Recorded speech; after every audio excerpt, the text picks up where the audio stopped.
responsa trazer esse livro para vocês hoje, viu?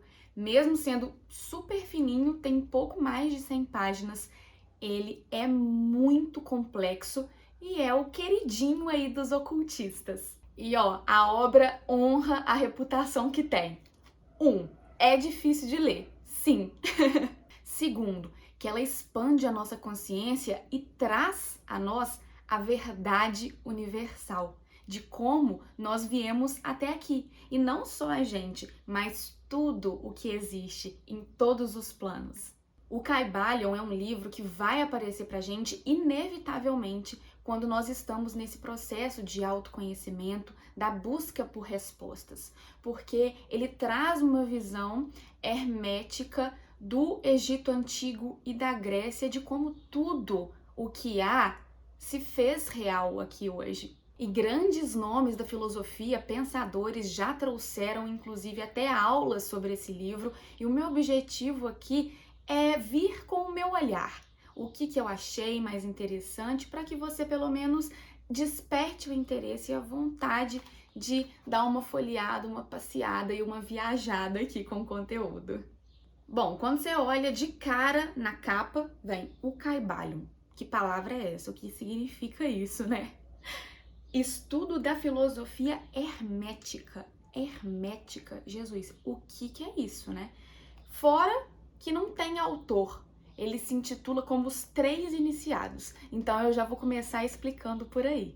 O nome hermetismo, a filosofia hermética, veio de Hermes, que foi considerado o grande sol central, o grande mestre do ocultismo e que trouxe à tona todos esses ensinamentos que estão aqui no livro, que transcendem todo o nosso ser, transcende qualquer tempo e espaço. Hermético é secreto. Todos esses ensinamentos, eles foram velados por muito tempo e ainda hoje ele é um pouco mais difícil de acesso justamente porque não é todo mundo que está pronto para ler o que está escrito aqui. As cristalizações que foram enraizadas dentro do nosso ser durante toda a nossa criação faz com que a gente leia isso aqui, às vezes de forma cética, não é possível.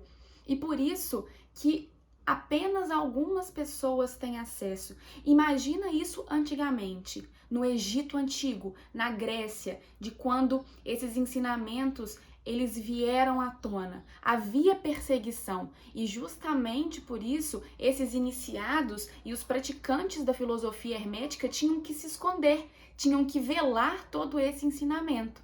Imagina você lá naquele tempo onde o conhecimento ficava apenas na mão dos fortes, em quem tinha poder, um grupo de pessoas que pareciam ser normais, sabiam a origem do universo e quais eram as leis que regiam tudo.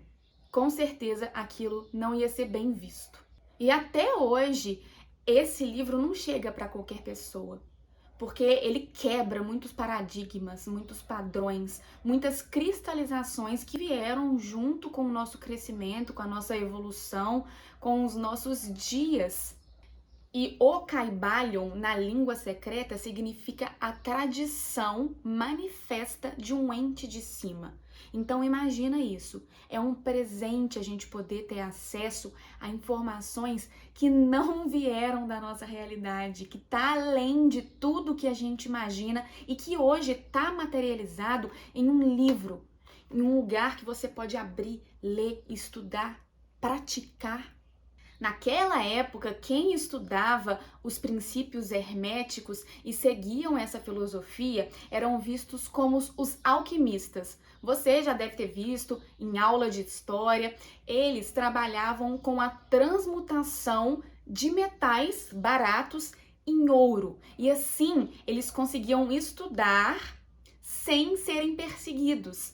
Eles aplicavam toda a transmutação, que na verdade é mental, em algo material, para que eles pudessem ali se esconder. Mas na verdade a alquimia que eles faziam era essa alquimia da mente, se elevar de acordo com todos os estudos e de acordo com todas as 7 leis universais que nos regem e que eles já sabiam há muito tempo. Então, trabalhando com isso, aplicando na prática, eles poderiam usar essas leis ao seu favor e a favor também da humanidade. Então, esses estudantes da filosofia hermética, os iniciados, eles usavam esse poder de transmutação para mudar as vibrações mentais em outras, não se deixando levar pelo fluxo. Eles tinham consciência e poder para escolher o que eles iam viver, quais pensamentos eles teriam, como eles iriam agir e, melhor, o que eles queriam atrair. Eles tinham domínio sobre isso tudo.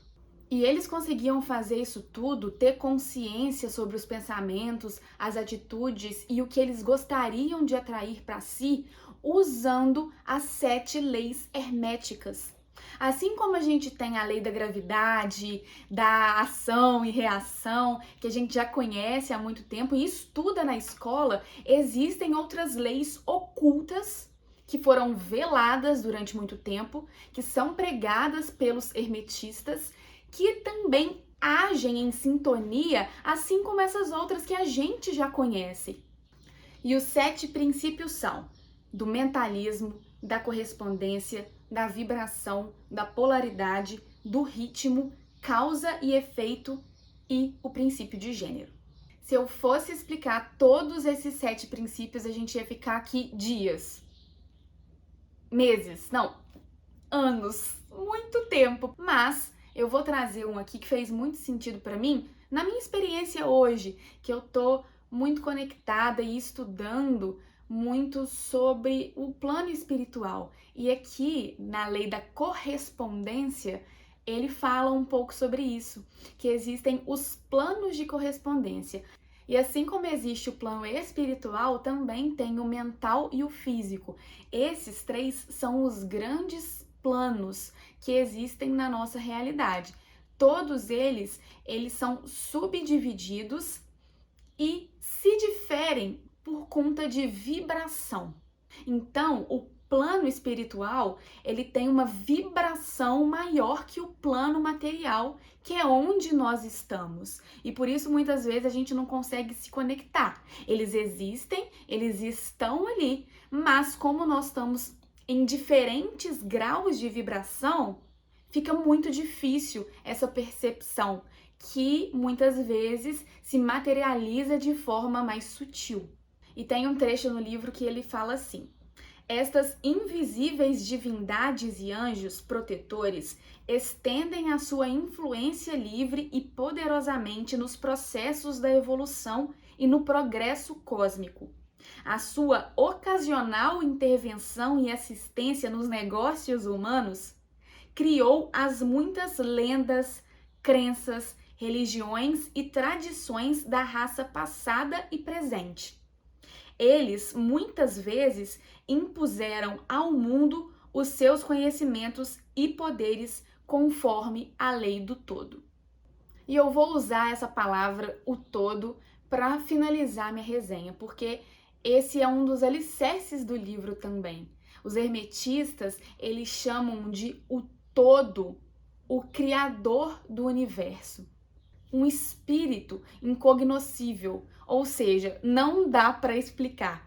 Ele está superior às leis, foi ele que criou essas leis, ele está acima de gênero, de mutação, de tempo, de espaço.